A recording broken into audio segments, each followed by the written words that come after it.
بسم اللہ الرحمن الرحیم۔ برے خیالات ایمان کی علامت ہیں۔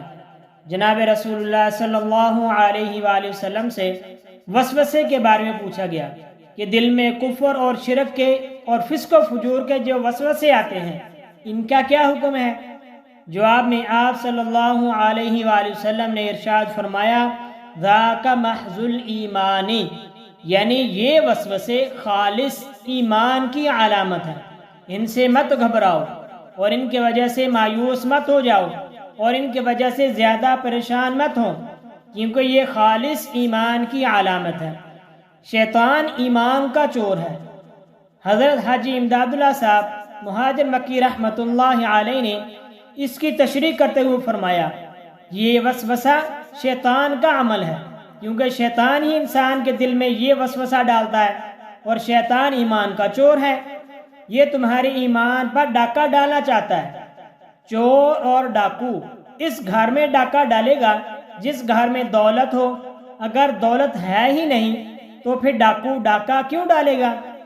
لہذا شیطان جو تمہارے دل میں وسوسے ڈال رہا ہے اور تمہارے دل میں داخل ہو رہا ہے، یہ اس بات کی علامت ہے کہ تمہارے دل میں ایمان کی دولت موجود ہے۔ اگر یہ ایمان کی دولت نہ ہوتی تو یہ ڈاکو اس گھر میں داخل نہ ہوتا۔ اس وجہ سے ان سے گھبرانا نہیں چاہیے۔ یہ جو تم کہہ رہے ہو کہ میرے دل میں ایسے وسوسے آتے ہیں کہ ان کو ظاہر کرنے کے مقابلے میں جل کر مر جانا زیادہ پسند ہے، یہ اندر سے تمہارا ایمان بول رہا ہے۔ تمہارا ایمان یہ بول رہا ہے کہ بات زبان سے نکالنے والی نہیں۔ اگر دل میں ایمان نہ ہوتا تو یہ بات نہ ہوتی۔ اس لیے حضور صلی اللہ علیہ وآلہ وسلم نے فرمایا کہ یہ تو عین ایمان کی علامت ہے، وساوس پر گرفت نہیں ہوگی۔ ایک حدیث میں جناب رسول اللہ صلی اللہ علیہ وآلہ وسلم نے فرمایا، اللہ تعالیٰ کا شکر ہے کہ اس نے شیطان کے مکر اور جال کو وسوسے کی حد تک محدود کر دیا، اس سے آگے نہیں بڑھایا۔ یہ اللہ تعالیٰ کا خاص فضل ہے کہ شیطان کی تدبیر تمہارے اوپر اس سے زیادہ کارگر نہیں ہو رہی۔ ایک اور حدیث میں حضور صلی اللہ علیہ وآلہ وسلم نے فرمایا، اللہ تعالیٰ نے میری امت کے دلوں میں جو وسوسے پیدا ہوتے ہیں اس سے درگزر فرما دیا ہے اور ان کو معاف فرما دیا ہے۔ ان پر مواخذہ نہیں ہوگا، البتہ عمل پر مواخذہ ہوگا۔ عقیدوں کے بارے میں خیالات آتے ہیں۔ وسوسے دو قسم کے ہوتے ہیں۔ ایک وسوسے عقیدے کے بارے میں ہیں، یعنی دل میں شیطان اللہ تعالیٰ کی ذات کے بارے میں وسوسہ ڈالے یا آخرت کے بارے میں وسوسہ ڈالے کہ معلوم نہیں کہ آئے گی یا نہیں۔ اس قسم کے وسوسوں کے بارے میں تو حضور صلی اللہ علیہ وآلہ وسلم نے خود فرما دیا کہ جب تک تم اپنا عقیدہ درست رکھو گے پھر چاہے خیالات اور وساوس کیسے بھی آ جائیں، اس پر انشاءاللہ مواخذہ نہیں ہوگا، اور نہ ان خیالات کی وجہ سے انسان کافر ہوتا ہے۔ ان خیالات کی وجہ سے بعض لوگ یہ سمجھتے ہیں کہ میں شیطان ہو گیا، میں تو کافر ہو گیا۔ یاد رکھیں، ان وسوسوں کے دل میں آنے سے کچھ نہیں ہوتا جب تک انسان اپنے دل، اپنی زبان اور اپنے عمل سے مومن ہے۔ لہٰذا آدمی کو مطمئن ہو جانا چاہیے۔ گناہوں کے خیالات آتے ہیں، دوسرے گناہ اور فسق و فجور کرنے کا وسوسے اور خیالات آتے ہیں۔